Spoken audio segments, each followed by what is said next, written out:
Welcome back to Multiversal Studios. Now, I've always been really interested in anime side characters, which is probably why I created the Protagonist series in the first place. I always wanted to explore their unlocked potential and growth in character. And you know what? Some animes do a great job with this. However, other animes kind of just drop their side characters and we don't really get to see their full potential. Bastion is a prime example of that, and if you're a fan of Yu-Gi-Oh! GX, you'll know what I'm talking about. So in this video, I'm going to be looking at our favourite Yu-Gi-Oh! Character. That's right, Tristan Taylor, and decide whether he's actually useless, or just misunderstood. My voice gives me super strength. Now, the way I've always decided whether a character is useful is by the impact they make on the anime itself. Would the storyline remain the same if he never even existed? So make sure you buckle up and watch till the end of the video, because I'm going to be looking at every critical Tristan scene in the Yu-Gi-Oh! Anime, from start to finish, and hopefully come to the conclusion on whether he matters or not, essentially.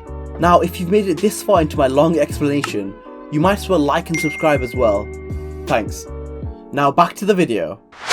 Let's start our journey right back at Duels Kingdom. And I'll just go ahead and say it. Tristan in Duels Kingdom was unbearable. A huge amount of Tristan in Duels Kingdom is him cheering from the sidelines, as he doesn't actually have any dueling advice or expertise to yell at Yugioh Joey, which is totally fine. However, this gets quite dull and repetitive after a while. Don't give in, Joey! You've still got all kinds of moves left! Really? What moves would those be? How would I know? Ask an expert!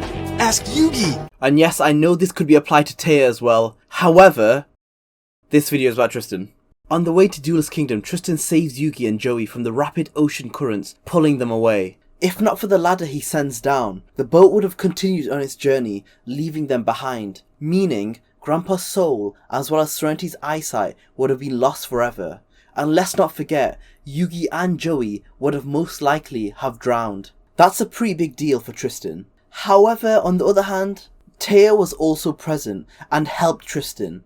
So in theory, if Tristan wasn't there, Taya could have easily saved them, as it was as simple as throwing down an already existing rope ladder towards them. But I'm going to give him the benefit of the doubt, because teamwork. Okay, so now onto the island. Tristan may not be a duelist, but he is the muscle of the group. So if anyone tries to bully them, Tristan will have none of it. I'm on the big guy!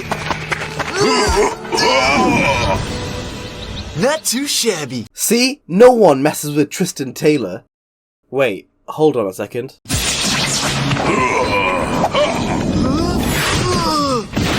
I'm off the big guy. Okay, so yeah, he lost a fight. But who doesn't lose a fight once in a while? You're coming with me.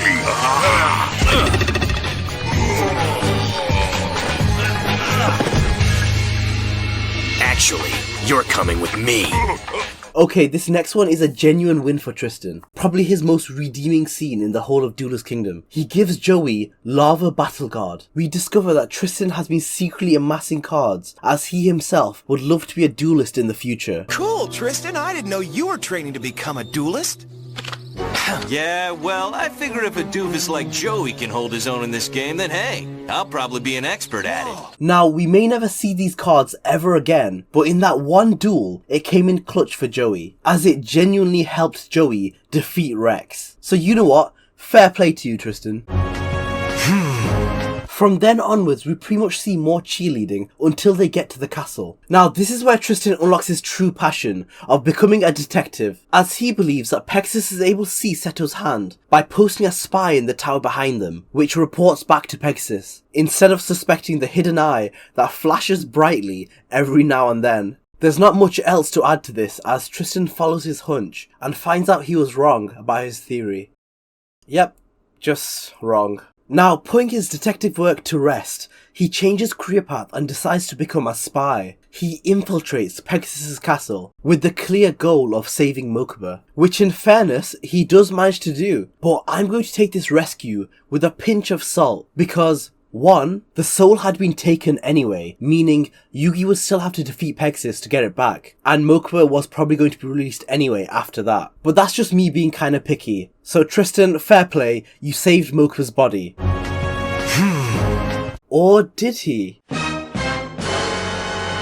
He ends up nearly losing Mokuba's body to an evil Bakura who was coincidentally looking for an empty vessel. You want Mokuba? Now turn him over, or face the same fate as those gods.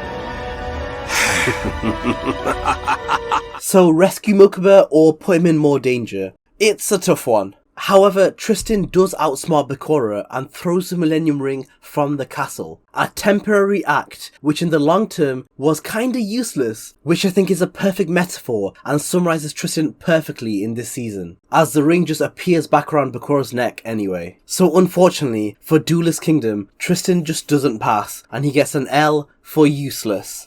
With Duels Kingdom out of the way, we can finally get to the juicy part, Battle City. And I think this is where Tristan hits his stride. In Yugi's duel with the possessed bandit Keith, Yugi is separated from the Millennium Puzzle. And it's pretty clear that without Joey and Tristan, Yugi would not have made it out alive, as he refused to leave without the puzzle. Now, this isn't the same as the boat scene, as it required both Joey and Tristan in order to get the puzzle free, as Joey couldn't have done it alone. Also, let's not forget it was Tristan who saves Yugi's deck from the blazing inferno. So already, Battle City looks very promising for Tristan.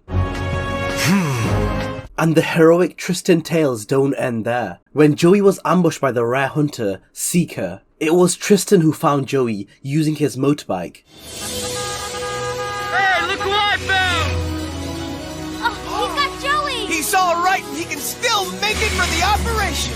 Now this may not seem relevant, but it allowed Joey to get to the hospital on time, where he motivated Serenity to go through with the eye operation, especially because the surgeon was threatening to leave. I have other patients. I can't wait any longer. Doctor, please. So in a way, you could say that Tristan saved Serenity. As Battle City gets started, Tristan spends a lot of time with Serenity in the hospital, but we'll skip all of that. Straight to the scene where Tristan takes Serenity out of the hospital, and this is where he gets surrounded by rare hunters. Previously to that, Joey, Taya and Mokuba were all kidnapped at one point by the rare hunters. However, with the help of Duke Devlin and My Valentine, he wasn't kidnapped and neither was Serenity. So I see that as a big win, as he promised Joey to keep her safe. He doesn't really do much else apart from nearly getting himself killed alongside Duke Devlin on the Battle City blimp. You got me here in the first place! Relax, I have a plan, no joke! I can't wait for this one! Someone!